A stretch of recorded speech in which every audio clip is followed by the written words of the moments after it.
Does it hurt? Well, of course it hurts. Do you think I'm made of wood?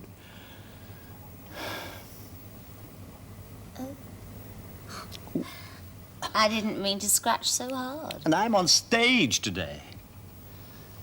Well, no one will see your back. You'll have your clothes on. But I'm doing Ulysses and Circe.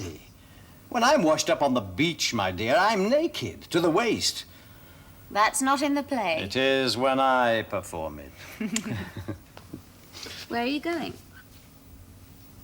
To the theatre. Stay here. Look, I have a performance to give. You can give it here, just for me. I've already performed for you. Don't be insolent. No. You shouldn't hit my face. I am an actor. And that's all you are. Just remember that.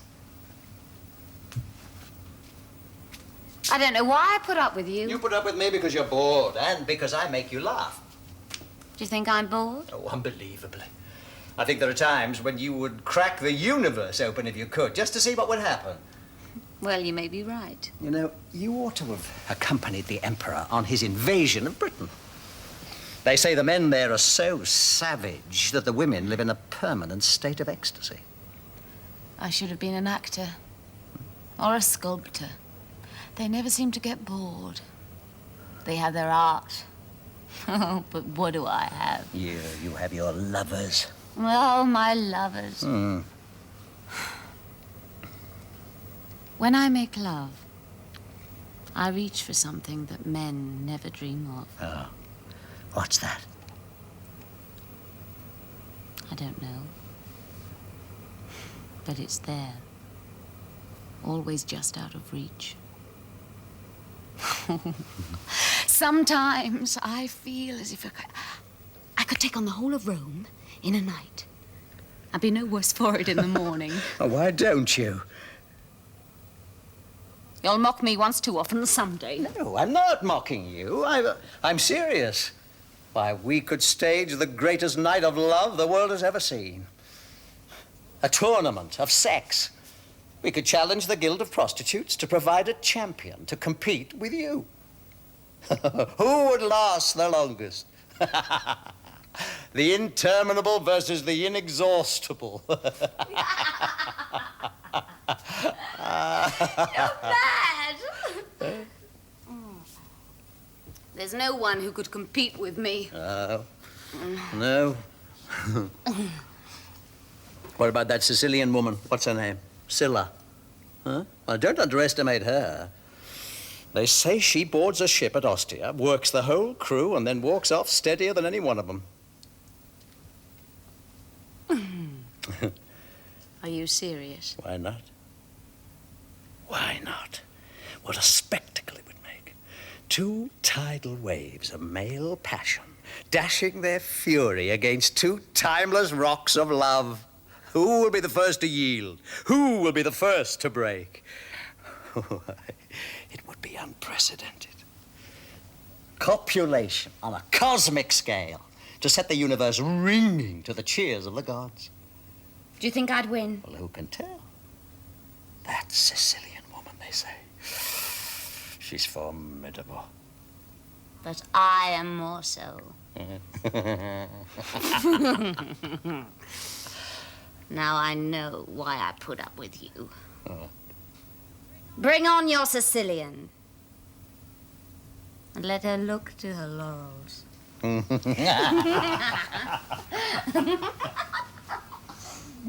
Well, they've taken 8,000 prisoners and counted nearly 5,000 corpses. Caractacus has left Colchester and fled to the west. Aulus has taken the 9th Cavalry in pursuit of him. And our losses? Though insignificant. 380 killed and 600 wounded. Britain is almost subdued. The Emperor's on his way home.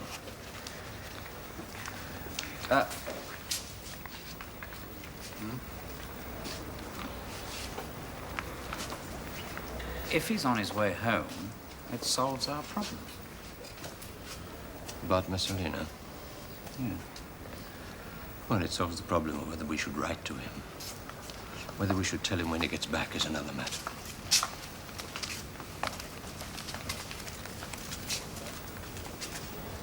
And it becomes the same problem we had before he left.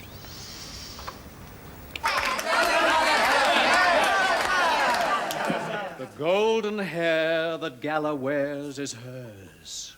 Who would have thought it? She swears it's hers. And true she swears, for I know where she bought it.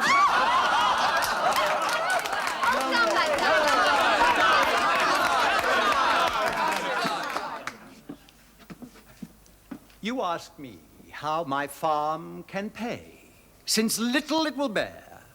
It pays me thus, 'tis far away, and you are never there. Scylla, president of the Guild of Prostitutes. At last.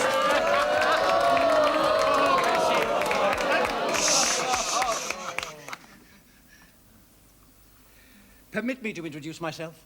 My name is Minister. I am an actor. Most people have heard of me.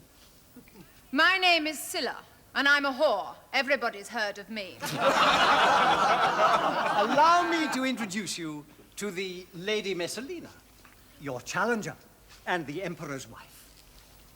This is Scylla the Sicilian, and anybody's wife. I am honored. You are most welcome. They said you were beautiful, but their praise did you small justice. You are most generous. And it was sporting of you to accept the challenge. Sporting? I see, there's no money in it. You're here for the honor, woman, and to defend your reputation. Would you defend yours for nothing, Greek? Lady, I'm a professional. I work for money. The honor I gladly leave to you. What impudence! She expects to be paid, and in this company. The difference between you and me, actor, is you're a snob and I'm not. And the difference between this great lady and myself is that my work is her hobby. My hobby happens to be gardening, for which I don't expect to be paid. You shall have your money. Shall we say 3 gold pieces a head? A head seems an odd way to describe it. Win or lose, of course. That seems satisfactory. Satisfactory? You've never earned so much in a whole year.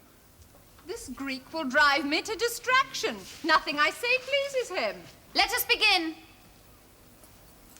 Which side of the bed do you prefer? Left or right? Lady, give me a support for my back, and let the games begin, as they say. Let the games begin! You know what's going on at the new palace at this moment? The Emperor's wife is competing with a prostitute to see who can wear out the most men. Oh, they've been at it since noon. Well, that is shocking. I can hardly believe it. I've had my suspicions of what's been going on there for weeks, but this is the final straw. It's outrageous now. Something must be done. Have you discussed this with anyone else?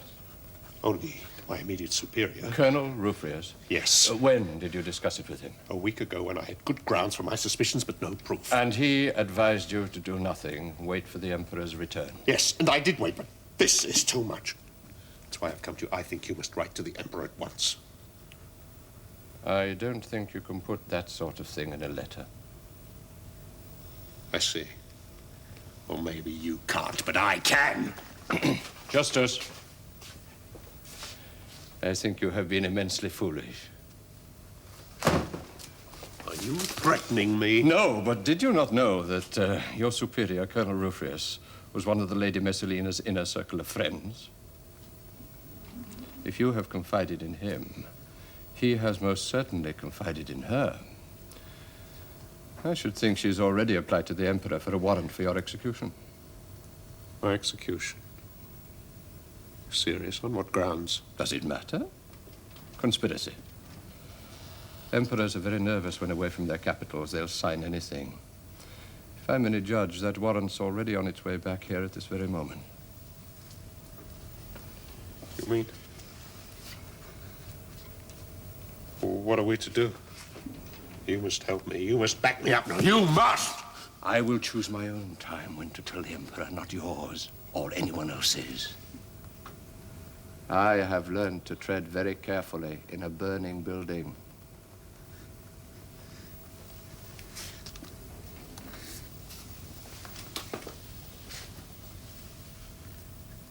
What about to do? What can a dead man do? Go and get buried. Victory hath conceded me! The Queen is dead! Long live the Queen!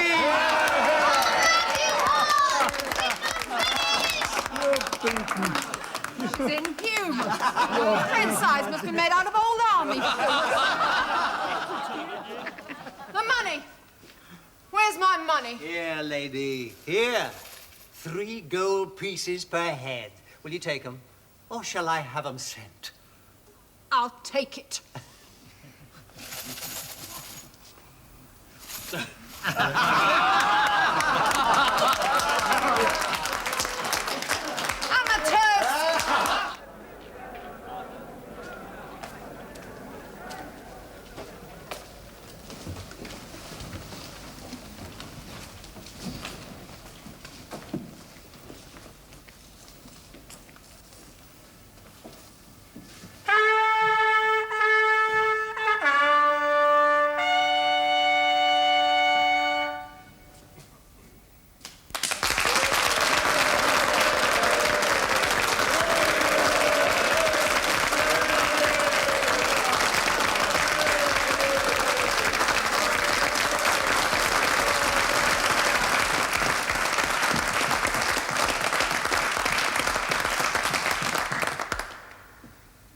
Senators, we have re-established Britain as a province of Rome. 108 years after the divine Julius left it, not very well secured. It has again become part of the Roman world. When I left, Caractacus, our principal enemy, was in full flight. We had won a great victory. A Roman triumph is seldom granted, but they granted one to me. Me, Claudius the idiot, the stammerer, the fool. But what life gives with one hand, it takes back with the other. I would gladly have forgone my triumph for the tragedy that was about to unfold. Shortly before I left for the invasion of Britain, Marcus Vibius, my governor of Syria, had written to me giving me the startling news that my old friend, Herod Agrippa, was fortifying Jerusalem. I had hastily written to Marcus Vibius, asking him to find out more and report to me personally on my return. And you think this is directed against us? Yes, Caesar. But there's more. Before I left, I learned that he was organizing a secret meeting with certain neighboring kings. He is plotting a revolt against Rome, that is certain. But why? Why? What does it matter what his motives are? Well, it does to me. Listen, I'll tell you something, Marcus. Before I left, I had a letter from Herod's uncle, Antipas. It was full of gossip, as usual, but in the course of it, he said he was convinced Herod believed himself to be this Jewish Messiah whose coming has for so long been prophesied. Yes. Well, others have thought that too. Your nephew Caligula, for one.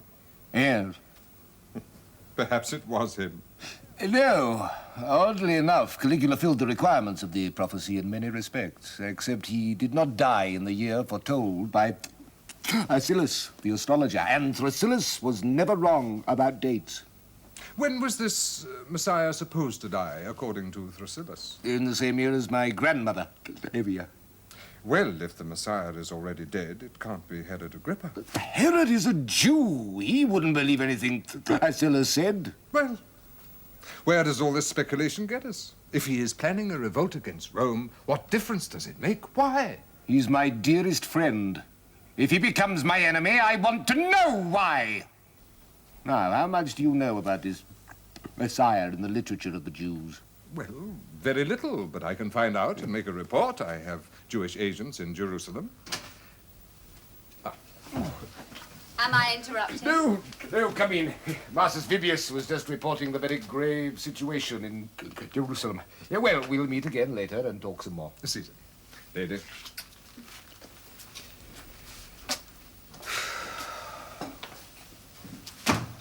Are you worried? Hurt that my old friend should... Ah, well, there may be nothing in it. I missed you so very much while I was away. And the children.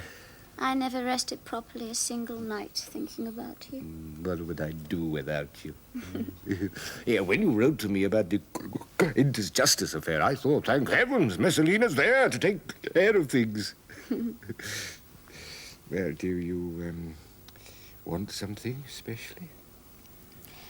Only to say that if I slipped into your room tonight, would I find you alone in bed? Love. I'm not asking for details. Only that I shouldn't find the little Calpurnia in my place. Oh, I know that she sometimes visits you. Well, she's an old friend. I don't mind a bit. It's very good for your health. Oh, but sometimes I feel a great desire to have your arms about me. And I should hate to embarrass you. Oh, come tonight, please. I should be so grateful. Be alone, then. Oh! There is one thing. Anything? I wish you would speak to Minister. He's got so big-headed lately and insolent. During your absence, he was very rude to me, always making excuses for not putting on this play or that which my friends wanted to see. Well, couldn't you have banished him yourself? I didn't want to do that. Well, he's a great favorite with the crowd, and they might have held that against you when you returned. Oh, well, I shall speak to him. Just tell him that when I ask him to do something, he is to do it and not make a fuss. I was her slave. Is there anything so foolish as an old man in love? Well, I spoke to Minister. Listen, little Greek, I said. If the Lady Messalina tells you to do anything, you will obey. Do you understand? Anything? He asked. Anything, I said to him. I played, as usual, into Messalina's hands. She had fallen maniacally in love with Gaius Silius, the consul-elect and the handsomest man in Rome. Knowing Minister to be on close terms with the family, she had asked him to bring Silius to see her. Minister had refused out of respect for Silius' wife. Hence Messalina's complaints to me. Like a fool, I secured for her what she most wanted. He was not an easy victim of her passion, but she was clever. She did not talk at first of love, but of politics. Tiberius had executed his father, and she played on that, telling him I was more corrupt even than Tiberius. Before he realized it, he was comforting her. Before he realized it, he was making love to her. He was as much her abject slave as I was. Claudius, Claudius, you go too fast. Too fast. More grave news of the situation in Jerusalem was hurried to me by Marsus from his agent, Catullus. But what exactly is this Messiah? A king, Caesar, who is to come and redeem Israel of all its sins. Philo, their greatest living scholar, has declared that he must be descended from King David and born in a village called...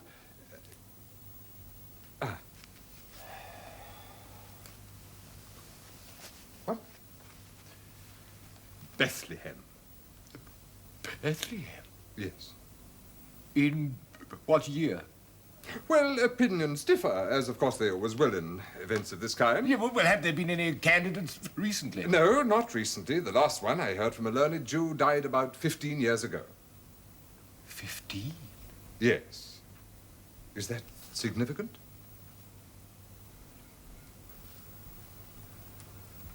Who was this man? His name was Joshua Bar Joseph, a native of Galilee. He had a large following amongst the uneducated and used to preach to gatherings by the lakeside. He was also called Jesus by the Greeks. And was he born in...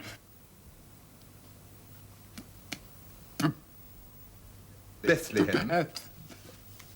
Well, it's not precisely known. There was some scandal concerning his birth. A Greek soldier was supposed to have seduced his mother, who was a tapestry worker in the temple. What happened to this Joshua? Well, he tried to form a new religion out of Judaism, but of course he lacked the authority. He then began identifying himself with this Messiah. He was executed as a heretic. Did you find out what King Herod thought of him? Well, not very much, I imagine, for he recently executed one of his followers, a man called James. He's looking for another one called Simon. He has followers, then? Yes. It's a cult. There are always cults.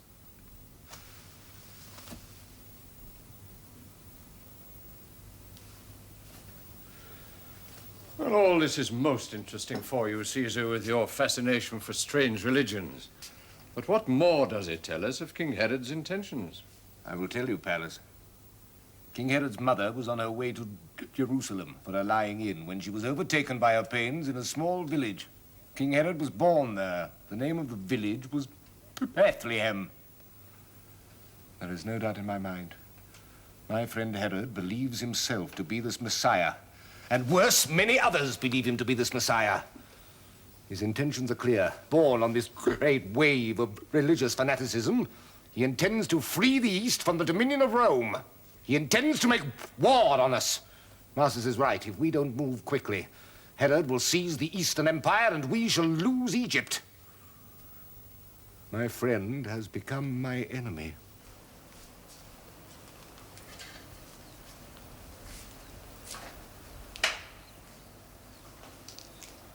What are you doing with that? The mistress told us to take it down, lady. But why? Where are you taking it? If there's a mark on it when it arrives, I'll have you whipped. Where is it going? Hurry up with it. I'm giving it to someone as a present. To Silius? Yes. Iris! I want my hair dressed. But that was a present from your husband. I know that. Silius fell in love with it, so I'm giving it to him as a surprise. And if he comes here and finds that it's gone? He doesn't come here. And if he does, I'll tell him I put it somewhere else. Have you taken leave of your senses? Have your wits deserted you entirely? You have lavished gifts on that man from all directions. Half of them from the palace. Are you so much in love that you have lost all sense of discretion? Yes. I am in love. Child, you've been in love before, but you've never imperiled your life. I shan't imperil my life. But all Rome knows that you visit him openly at his house and take him gifts, and that his wife complains bitterly about it. He's divorcing his wife. Divorcing her? For what reason? For no other reason than he loves me. Well, you'll have to give a better reason than that. They're not married in the strict form. It only requires a declaration. But you are married. You can't marry him. So why is he divorcing his wife? Because I can't bear the thought of him sharing that woman's bed every night when he gets out of mine. I heard nothing. Not a breath of the scandal that was known to everyone else in Rome. Even the slaves.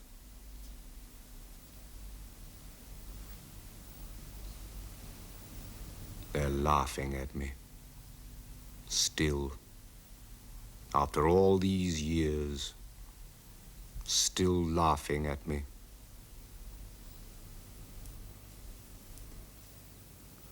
Herod. Trust no one, my friend. No one. Yes, Caesar. Dead. Herod Agrippa is dead.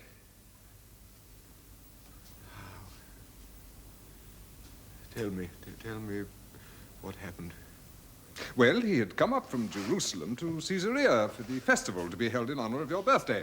But really to meet with the kings with whom he'd formed his alliance. Yes. Only Phoenician, Tyre, and Sidon had stood outside the alliance, and now they had decided to join. Their formal submission was to be made to King Herod upon their arrival. Did Herod truly believe himself to be this Messiah, this anointed one? Oh, yes. Yes, he had revealed himself to the high priests. Now he was to reveal himself to the nation. Well, go on. Well, when he arrived in the amphitheater, the whole audience rose. He was wearing a royal robe of silver tissue that flashed in the sun so brightly that it tired the eyes to look at it.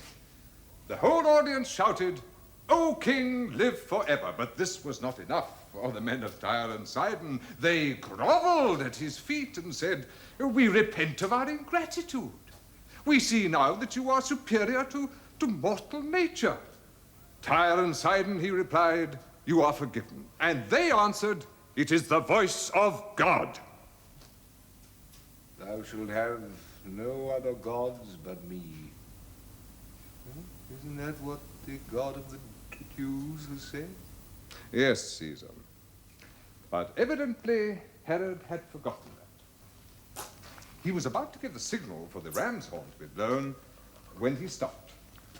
An owl flew into the arena, which had been blinded by the sunlight, perched on his throne, hooted 5 times, and then flew off. Oh, yeah. An owl was always an ill omen for Herod. Well, he groaned. He seemed to feel stabbing pains in his chest, for he cried out, "I am ill. Carry me out." They carried him out. And the ram's horn never blew. The crowd set up a wail. The festival was over before it had begun. And within 5 days, he was dead. His body racked with pain and rotted into an unrecognizable mass of sores. The kings departed, and the crowds went home. The storm passed without a single drop of rain. And the Messiah. Who then is this Messiah? Who knows? Perhaps the Jews must wait a little longer. Perhaps. Marmoset, I am dying. My body is full of maggots. Forgive me. Forgive your old friend who loved you dearly yet secretly plotted to take the East away from you. I have failed. I played too dangerous a game. Little Marmoset, you are a fool, but I envy you your folly. Do not weep for me. My punishment is just. I offended against the only living God.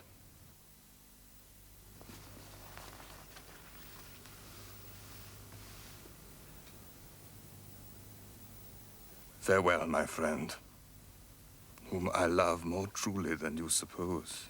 Farewell, little Marmoset, my schoolfellow. And trust no one. No one. Your dying friend, Herod Agrippa. I was alone. For the first time in my life, I was alone. They were all gone now, those friends of my youth. Germanicus, Postumus, Castor, Herod, all gone. There was no one now I could turn to except Messalina. Yes, she helped me. How she helped me.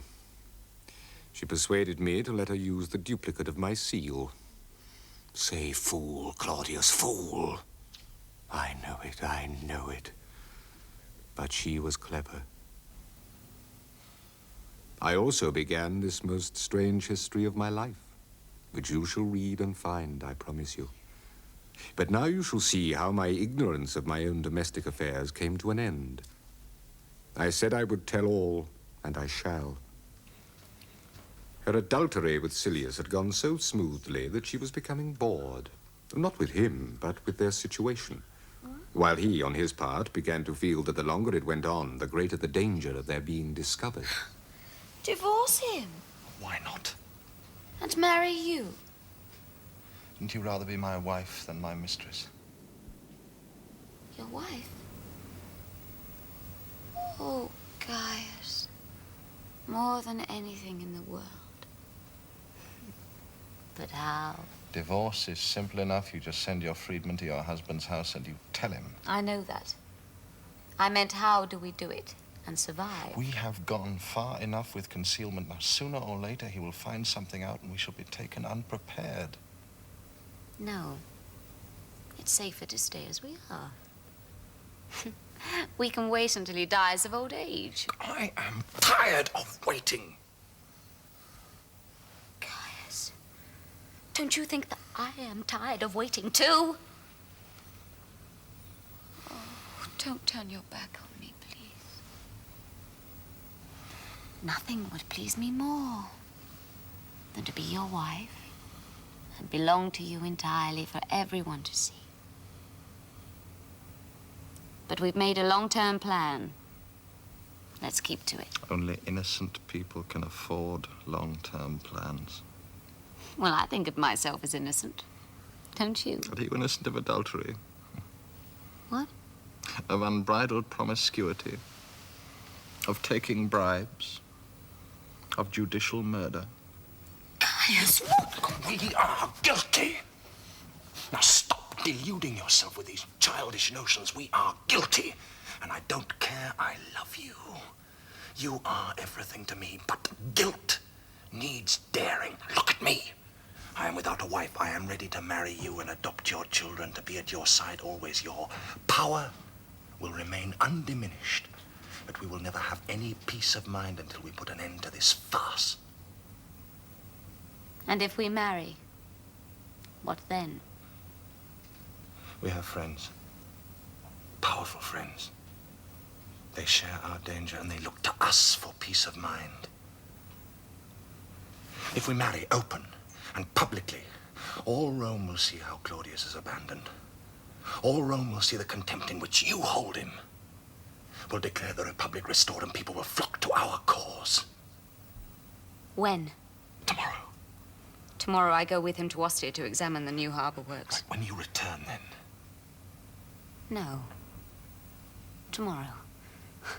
Let him go on his own. I'll have a headache. He's used to my headaches. While he dallies in Ostia, we'll marry in Rome. By the time he returns to the city, it'll belong to us. I went down to Ostia. She was supposed to come with me, but at the last moment, she had one of her headaches. I was disappointed, but it was too late to change my plans. By the time I arrived in Ostia, they were already married.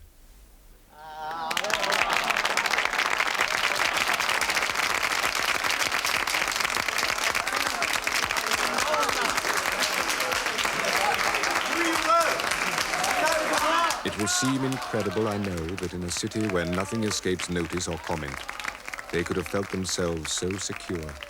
And yet they did.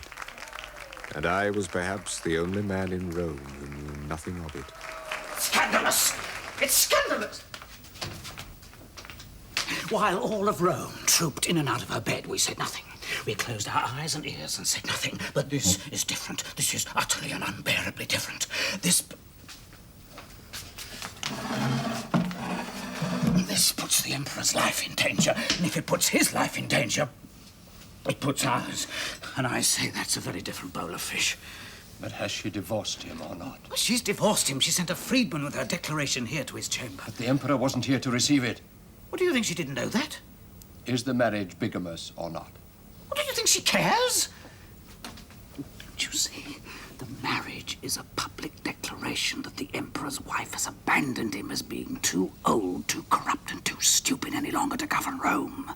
That she has chosen the consul-elect as her husband is a clear indication and an invitation to the Senate to restore the Republic. And in view of Messalina's known viciousness when it comes to getting her own way, the Senate will take the hint and put them both at the head of it.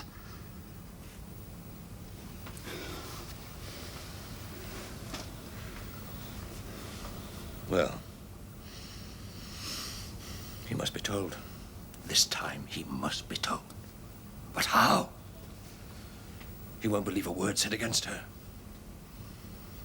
It's the old problem from the moment we tell him time's on her side, not ours. Then from the moment we tell him, we must keep her away from him. We must ensure she never sees him. She must be eliminated without a hearing. Yes, well, that's taken for granted, but how do we tell him? Whom will he most readily believe?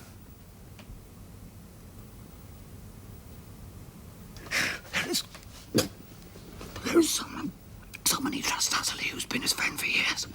The little prostitute Calpurnia.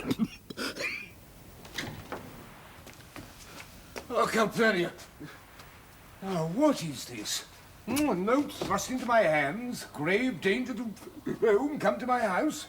Oh, I hope this isn't some silly, earlish prank. Oh, you've quite alarmed me. Especially as the ram I was sacrificing in the temple turned out to be the most ambitious beast I've ever seen. His entrails were awful. Why are you trembling? Now, what's the matter? Oh, Caesar! What's the matter? Now, Calpurnia, get up, get up. You know I hate people groveling. Oh, Caesar. Will you please tell me what you have to say? I shall tell you because nobody else dare tell you. But when I do, you will have me tortured and flogged. Calpurnia, dear as you are, you're making me angry. Do you still trust me? In my life, I've trusted 3 women. My mother, Messalina, and yourself. Oh, why must you include your wife in that list? Messalina? I trust her with my life. She has just married Gaius Silius. And the wedding party is still going on in Rome. Are you mad? Or wicked, or both? They're married. Your wife and Silius. Everyone in Rome knows. But I've left her in bed with a headache. And now she's in bed with Silius. Oh, don't you understand? He's her lover. I thought you knew. Everyone assumed you knew. Else why have you slept apart all this time? I wouldn't have told you even now, but they're married. And I've seen the wedding party. How? You haven't been to Rome? Yes, I've been. Narcissus came and fetched me. I've been to Rome and back today. The garden of the palace is decorated with fine leaves and ivy, bunches of grapes, wine vats and presses. They're all dancing about like wine-soaked gods. I don't believe you. I refuse to believe you. It's true, Caesar. Every word she says is true.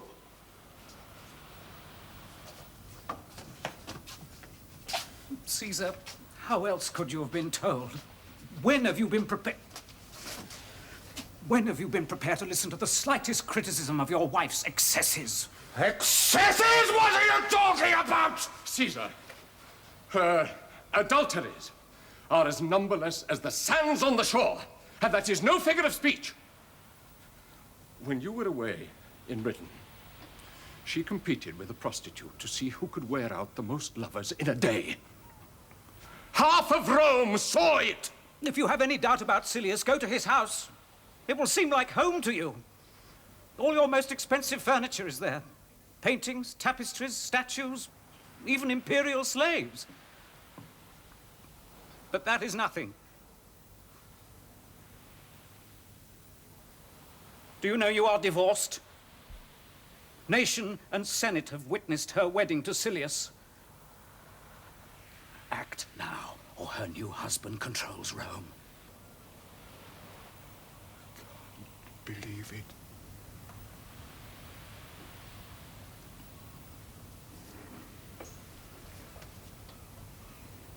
My dear, you must. And you must act quickly, or you'll be condemning us all to death. She's right, Caesar. We must return to Rome and arrest them all at once. But am I still emperor? Some officers of the guard may have been seduced, but the soldiers are devoted to you, I'm certain of it.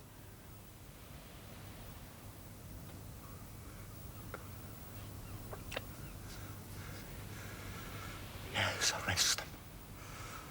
Hurry back to Rome and arrest them. All.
Claudius, rising over Ostia. Is he drifting this way? He was, but he just farted and blew himself out to sea.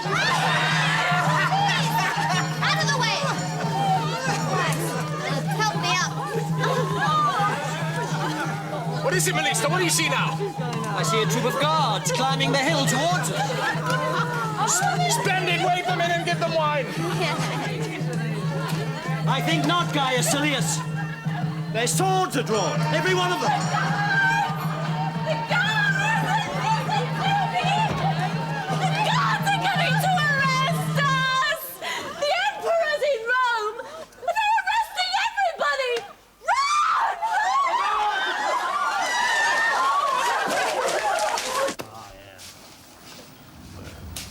Where is the Emperor? In his study. We've arrested nearly 200 people. Silius was taken in the marketplace. The lady Messalina has not been found. She is not to be allowed to see the Emperor without first consulting me, you understand?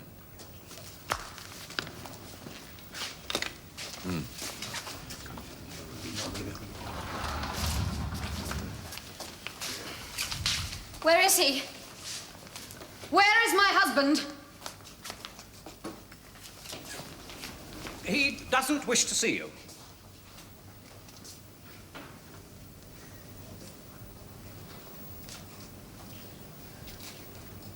Out of my way, you Greek! You dare stand between me and my husband? Which husband? You whore! Which one? Out of my way! Get out of my way! Let it go! Get her out! Get her out of here!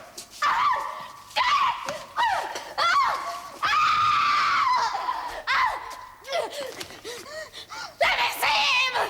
Claudius! How dare you stop her? She is the Emperor's wife and the mother of his children. But is he the father? Who knows whose litter they are? Liar! Liar! Here's a list of your adulteries. Do you want to read it? Hundreds. And you call her a mother? Take her home. Let her wait there. No! No!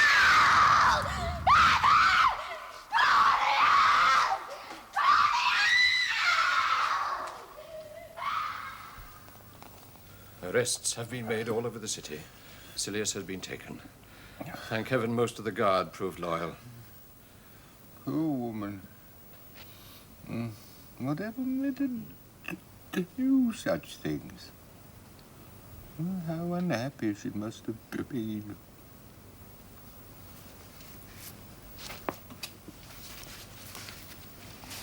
You must sign these, Caesar. They're the charge sheets. I need your signature urgently.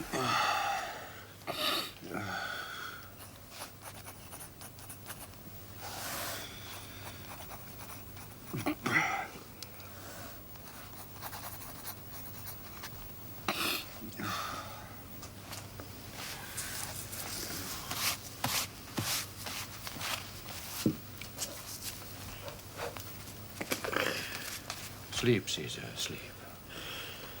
You need your rest. Save yourself for Rome. Gito, here's the warrant for her execution. Hurry. Gito, offer her the dagger first. No. If she takes her own life, it will save us having to show him the warrant in the morning.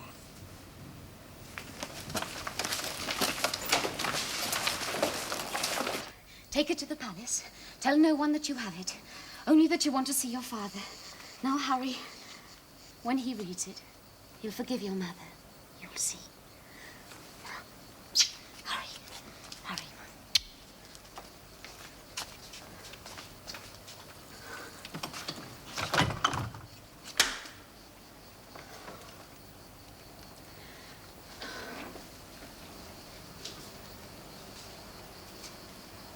He must see me. He must. Oh, how could you, child? How could you? Is that all you can say? Why don't you do something?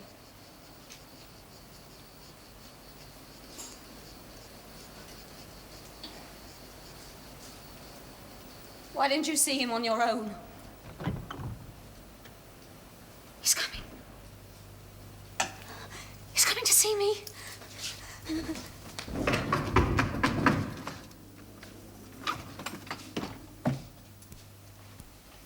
What do you want?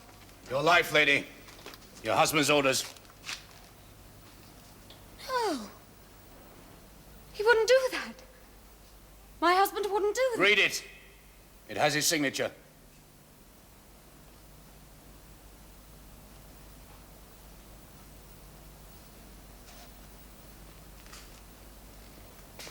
I'm to offer you the dagger first, if you'll have it. And then to cut off your pretty head and put it on a spear. No! No! Not my head! Not my head! Child! Child! Your life is done. Take the dagger and use it. Don't let them take my head. No!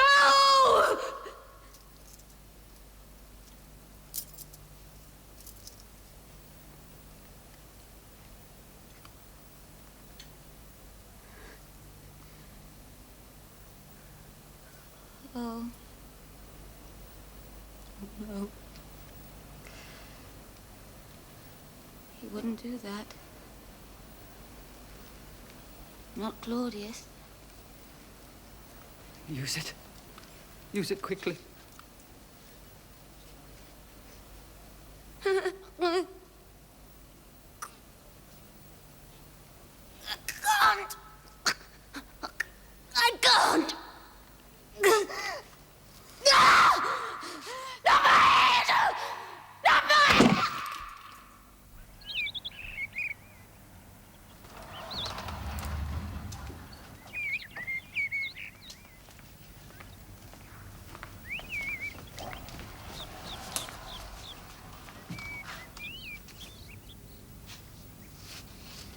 I'll see my wife now.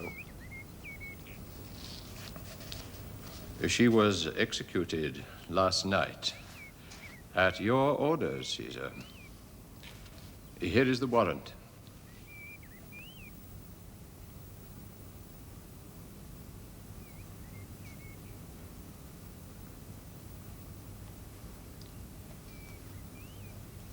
There is a dispatch from Britain, Caesar.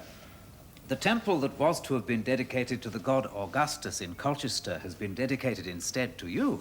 Aulus Plautius writes that Augustus means nothing to the Britons, but they are more than happy to worship you as a god. He regrets having taken the decision without first consulting you, but feels sure you understand that it was politically correct. The temple is known as the temple of the god Claudius.